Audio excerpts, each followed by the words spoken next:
प्रभु के नाम की महिमा हो। मैं प्रभु को धन्यवाद करती हूँ कि प्रभु ने मुझे आज एक और दिन दिया जो मैं आप सभी बहनों के साथ एस्तर के चरित्र अध्ययन को आगे बढ़ाऊँ। सभी बहनों को जय मसीह की। हम यहाँ 4 अध्याय को देखेंगे आज कि किस प्रकार जब हामान को सीरियस राजा ने आज्ञा दे दी कि वो यहूदियों को घात करे, तो जो मुर्दगै जो था वो एस्तर से सहायता मांगने के लिए शोकित अवस्था में राजभवन के फाटक के बाहर विलाप करने लगा और बाकी यहूदी भी वैसा ही करने लगे।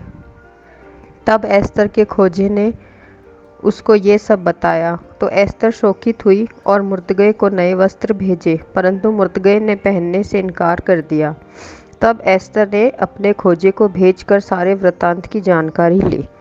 तो ये क्या घटना थी, यहूदियों के साथ क्या हुआ, किस प्रकार हुआ, अगर ये हमें जानना है तो हमें एस्तर की पुस्तक के 3 अध्याय का अध्ययन करना होगा। तो कृपया आप बहनें उसका अध्ययन स्वयं कर लें, क्योंकि उस घटना वृत्तांत को बताने का समय मेरे पास नहीं होता है, क्योंकि ऑडियो सिर्फ 9 या 10 मिनट का ही होता है। यहाँ हम एस्तर रानी के जीवन की 3 अवस्थाओं को देखेंगे इस 4थे अध्याय में। जैसे ये 3 अवस्थाएं हमारे जीवन में भी हो सकती हैं। प्रथम अवस्था कि जब वह पटरानी बनकर महल में आराम से रहने लगती है, उसे महल के बाहर उसके यहूदी भाइयों के साथ क्या हो रहा है इसका उसको कुछ भी जानकारी नहीं होती। वह महल में आनंद पूर्वक अपना जीवन बिता रही होती है। उसी प्रकार बहुत बार हम भी उद्धार पाने के बाद प्रभु के उस अनुग्रह और आनंद को चख लेने के बाद भी एक सेल्फ सेंटर्ड जीवन जीने लगते हैं। बस हम अपने आत्मिक जीवन में मस्त रहते हैं। कलीसिया की मीटिंग्स में जाना, गीत गाना इत्यादि क्रियाकलापों में केवल स्वयं के आत्मिक जीवन को हम प्रभु में एंजॉय करते हैं, परंतु हमारे आसपास कितने लोग सुसमाचार के अभाव में नरक की ओर जा रहे हैं, अंधकार में जी रहे हैं, कष्टों को झेल रहे हैं, उनके बारे में हम सोचते भी नहीं। उनको प्रभु के पास लाने का प्रयास भी हम नहीं करते। तो ऐसी एक अवस्था को हम एस्तर रानी के जीवन में देख सकते हैं कि वो जो थी, जब पटरानी बन गई तो वो भूल गई कि उसको प्रभु के अनुग्रह से ये पद मिला है, और वह जो थी उन सारी फैसिलिटीज़ के साथ आराम से अपना जीवन बिता रही थी। तो उसे ये पता ही नहीं था कि जो हामान है वो उसके जो जाति है, जो उसकी यहूदी जाति है, उसको किस प्रकार घात करने के लिए एक षड्यंत्र रच रहा है। ये तो वो अवस्था है जब एस्तर रानी कुछ जानती नहीं थी, लेकिन फिर भी उसने जब मुर्दगै को ऐसी हालत में देखा तब उसने उसको पहले तो वस्त्र भेजे, एक सिंपली, जैसे हम किसी के साथ एक सिंपैथी बताते, अच्छा भाई तुम्हें क्या हुआ, तुम ठीक हो नहीं हो, नॉर्मली उससे पूछा, और आगे हमने उसको एक बोझ के साथ उसकी समस्या को जानने की कोशिश नहीं की। लेकिन जब उसने देखा मुर्दगै ने वो वस्त्र लेने से भी इनकार कर दिया, तब उसे चिंता हुई, और तब उसने सारे वृत्तांत को जानने के लिए अपने खोजे को मुर्दगै के पास भेजा। अब हम एस्तर रानी की दूसरी अवस्था को 6ठे पद से 9वें पद में देखते हैं। एस्तर जो थी वो सारी घटना को मालूम कर लेती है और फिर वह अपने यहूदी जाति को बचाने में अपनी असमर्थता जताती है। यानी ये दूसरी अवस्था है कि जब वो जान गई कि बात क्या है, क्या होने वाला है उसके यहूदी भाई बहनों के साथ, तब पर भी उसने उनकी सहायता करना ना चाही और अपनी असमर्थता जताई। मतलब हम यहाँ उसके एक टिमिड स्वभाव को भी देख सकते हैं। जब मुर्दगै उसे राजा के पास जाने को कहता है तो वो अपने हित की चिंता पहले करती है और खुद के मारे जाने का डर उसको होता है। फिर हम 11वें और 12वें पद में देखते हैं कि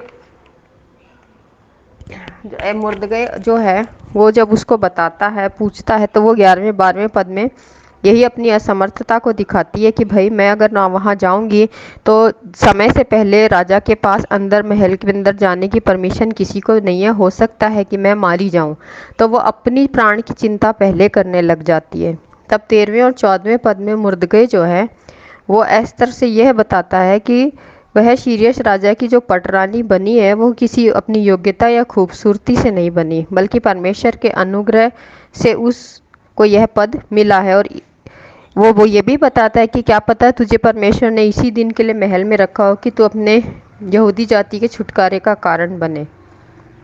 और तब फिर उसको मुर्दगय ये भी बोलता है कि तू ये मत समझना कि तू बच जाएगी क्योंकि तू पटरानी है। जब यहूदी जाति संपूर्ण रूप से नाश होगी तो तू भी नहीं बचेगी। और उसने ये भी बोला कि परमेश्वर तो सामर्थवान है, यदि तू उसके योजना में शामिल होकर अपने यहूदी जातियों के छुटकारे का कारण नहीं बनेगी तो भी परमेश्वर इतना सामर्थवान और सर्वशक्तिमान है कि वो किसी से भी ये काम करवा लेगा, परंतु तू अपने घराने समेत नष्ट हो जाएगी। तो इसी प्रकार हम विश्वासी लोगों को भी परमेश्वर ने अलग अलग जगहों में सुसमाचार की सेवकाई के लिए रखा है। हमें उसने अपने गवाह होने के लिए अलग अलग स्थानों में रखा है। अनेक बार हम भी यह बात भूल जाते हैं और ये जानते हुए भी कि हर एक विश्वासी को प्रभु का सुसमाचार लोगों के मध्य बताना है, फिर भी हम कष्टों से, विरोध से और घृणा के व्यवहार से डरकर चुप रह जाते हैं। किसी भी अप्रिय परिस्थिति में पड़कर परेशान होना हम चाहते नहीं हैं, इसलिए अविश्वासियों के मध्य प्रभु यीशु मसीह के विषय बोलने से डर जाते हैं। परंतु यह काम हमें दिया गया है, हमारे प्राणों को खोकर भी हमें यह काम करना है, वरना परमेश्वर का सुसमाचार तो दुनिया के कोने कोने तक पहुंचना ही है। पर यदि हम इसमें अपनी भागीदारी नहीं देंगे तो जब प्रभु अपने राज्य में आएगा तो हमसे अवश्य पूछेगा कि मैंने तुम्हें अविश्वासियों के मध्य अपने सुसमाचार की सेवकाई के लिए रखा था, अपने गवाह होने के लिए रखा था, परंतु तुमने उस योग्य फल लाए नहीं, तुमने उन्हें सुसमाचार बताया नहीं। कितने समय तक तुम्हारे पास मैंने कुछ अमुक लोगों को रखा, लेकिन तुमने कभी भी, तुम्हारे मन में ये बोझ नहीं आया कि ये सभी जो अविश्वासी लोग हैं ये नरक की ओर जा रहे हैं और हमें जो है इनको सुसमाचार बताना है। ये हमारा एक मूलभूत कर्तव्य है जो हमें करना ही है। इसीलिए प्रभु यीशु मसीह ने उद्धार दे के हमें आज तक इस दुनिया में रखा है। लेकिन हाँ, यहाँ एस्तर रानी का तो था कि नाश होगी, क्योंकि उस समय पनिशमेंट तुरंत मिलता था, लेकिन अभी ग्रेस पीरियड है तो सेल्वेशन तो हमारा नष्ट नहीं होगा। लेकिन जब परमेश्वर यीशु मसीह आएंगे तब वो जो महिमा का मुकुट है जिसको पाना हर एक विश्वासी को अवश्य है, वो मुकुट हमें नहीं मिलेगा और हमें प्रभु के सामने शर्मिंदा होना पड़ेगा। तो अब ये फैसला हमारे हाथ में है कि हमें एस्तर रानी की दूसरी अवस्था में रहना है या नहीं। अब हम एस्तर रानी के एक और स्वभाव को देखेंगे। जब उसने प्रभु को जान लिया और प्रभु की योजना को अपने जीवन में जान लिया, तब हम उसकी बोल्डनेस को भी प्रभु में देख सकते हैं, अपने बल में नहीं, प्रभु में वो बलवंत हो गई। किस प्रकार हो गई वो हम देखते हैं कि हम 15वें पद से और 17वें पद में हम देखते हैं कि जब एस्तर को ये पता चला कि वो जो है राजा सीरियस की जो पटरानी बनी है अपनी किसी खूबसूरती या योग्यता के कारण नहीं है, केवल अपना एंजॉयमेंट के लिए उसे महल में नहीं भेजा, परमेश्वर ने उसे अपने भाई बहनों यहूदी जाति के छुटकारे का एक कारण बनाकर यहाँ रखा है। तो तब जो एस्तर है, हम यहाँ उसके एक समर्पित, आत्मिक रूप से समर्पित और एक बोल्ड रूप को देख सकते हैं। परमेश्वर में बल प्राप्त करके वो किस प्रकार आगे बढ़ती है वो हम देख सकते हैं कि जब एस्तर ने अपने जीवन में परम प्रधान परमेश्वर की योजना को सही माध्यम से जान लिया तो वह उपवास और प्रार्थना पूर्वक उसकी योजना को पूरा करने के लिए आगे बढ़ी। हम देख सकते हैं कि एस्तर रानी ने उपवास और प्रार्थना के द्वारा खुद को परमेश्वर के आगे समर्पित किया, और केवल उसने ही नहीं, उसने सभी लोगों से बोला कि तुम भी मेरे लिए प्रार्थना और उपवास करो। तो इस प्रकार हम देखते हैं कि जब एस्तर ने परमेश्वर को जान लिया और उसकी योजना को अपने जीवन में जान लिया तो वो परमेश्वर में बलवंत हुई और उसने उस परमेश्वर की इच्छा को अपने जीवन में प्रधानता दी और अपनी जान की परवाह किए बिना यहूदी जाति के छुटकारे के लिए राजा के सम्मुख जाने को तैयार हुई।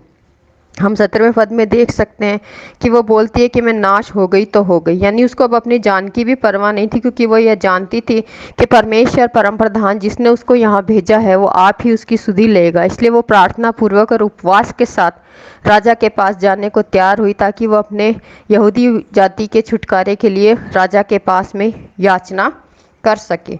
तो हम विश्वासियों को भी इस तीसरी अवस्था में ही होना है, उपवास और प्रार्थना के साथ प्रभु की सेवा में आगे बढ़ना है, प्रभु की इच्छा को हमारे जीवन में प्रधानता देनी है।